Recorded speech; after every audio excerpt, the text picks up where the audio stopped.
मित्रों, आज मैं अपना विचार रामानुजम नंबर के ऊपर मैं रखने जा रहा हूँ। जैसा कि हम लोग जानते हैं, रामानुजम के महान गणितज्ञ हुए थे, जिनका जन्म तमिलनाडु प्रांत में एक ब्राह्मण परिवार में हुआ था। और वो गरीब परिवार में उनका जन्म हुआ, जिसकी वजह से क्या हुआ कि पढ़ाई इनकी पूरी नहीं हो पाई। और कक्षा 10 में जब अध्ययन ही कर रहे थे तो एक क्लर्क की नौकरी उनको ज्वाइन करना पड़ा। लेकिन ज्वाइन करने के क्रम में भी वो अपना गणित में अपना काम करते रहे निरंतर ही। और उस समय स्पेशली नंबर सिस्टम पे उनका बहुत बड़ा योगदान है और काम करते रहे।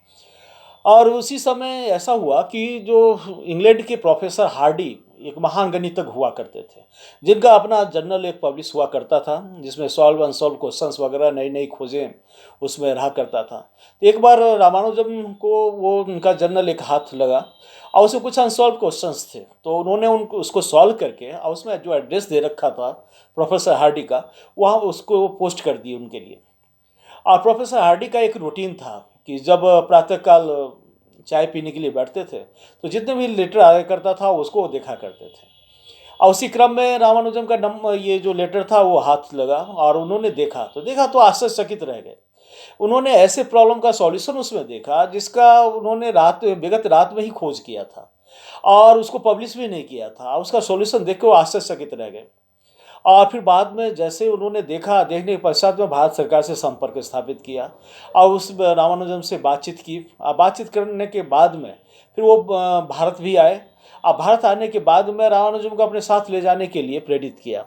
लेकिन वो एक ब्राह्मण परिवार में जन्म था और वो मतलब रूढ़वादी थोड़ी विचारधारा के भी थे, जिसकी वजह से वो मतलब उनके परिवार या समाज जो था उनको भेजना नहीं चाह रहे थे, क्योंकि खाने पीने की समस्या होती। दूसरी बात, 7 समुद्र पार करके जाना वो भी उचित नहीं था। इस तरीके की बातें आई।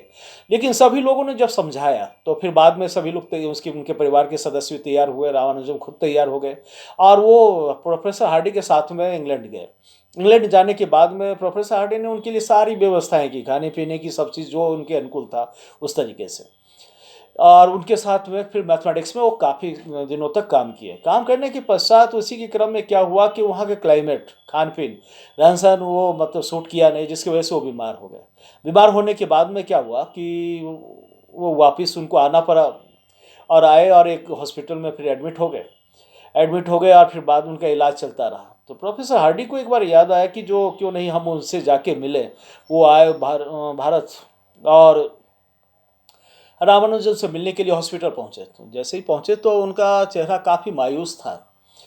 रामानुजन ने उनको देखा और कहा कि अब पहले तो अभिवादन किया, नमस्कार किया, कहा कि जो आज आप बहुत ही मायूस नज़र आ रहे हैं, जबकि मैं तो आज बेहतर स्थिति में हूँ, स्वस्थ हूँ।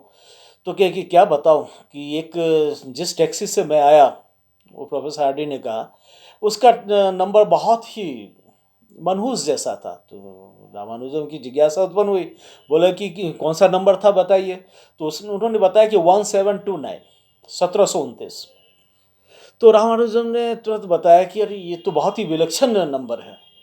तो यही एक छोटी से छोटी धनात्मक संख्या है जिसका दो तरीके से धनात्मक संख्याओं के घनों के योग के रूप में व्यक्त किया जा सकता है। एक 12 का होल क्यूब प्लस 1 का होल क्यूब, दूसरा 10 का होल क्यूब प्लस 9 का होल क्यूब के रूप में रखा जा सकता है। तो प्रोफेसर हार्डी बहुत ही चकित हो गए और इस तरीके से कैलकुलेशन, और वहाँ पे जब बीमार अवस्था में भी उनका दिमाग नंबर सिस्टम पे इस तरीके से चलता हुआ देखा और काफ़ी ताज्जुब करने लगे। और साथ ही जब उस नंबर के बारे में फिर 1729 के बारे में उसी समय उन्होंने ही मतलब डिक्लेयर किया कि चलो आज से ये नंबर रामानुजम नंबर के रूप में ही जाना जाएगा। और उसके बाद ये 1729 रामानुजम नंबर के नाम से फेमस है, प्रचलित है, बेहतर है। तो ऐसे एक से एक बढ़ के अपने देश में गणितज्ञ हुए, साइंटिफिक वैज्ञानिक हुए और हर एक क्षेत्र में बेहतर से बेहतर कार्य करने वाले लोगों का, विलक्षण प्रतिभाओं का जन्म हुआ। बहुत बहुत धन्यवाद।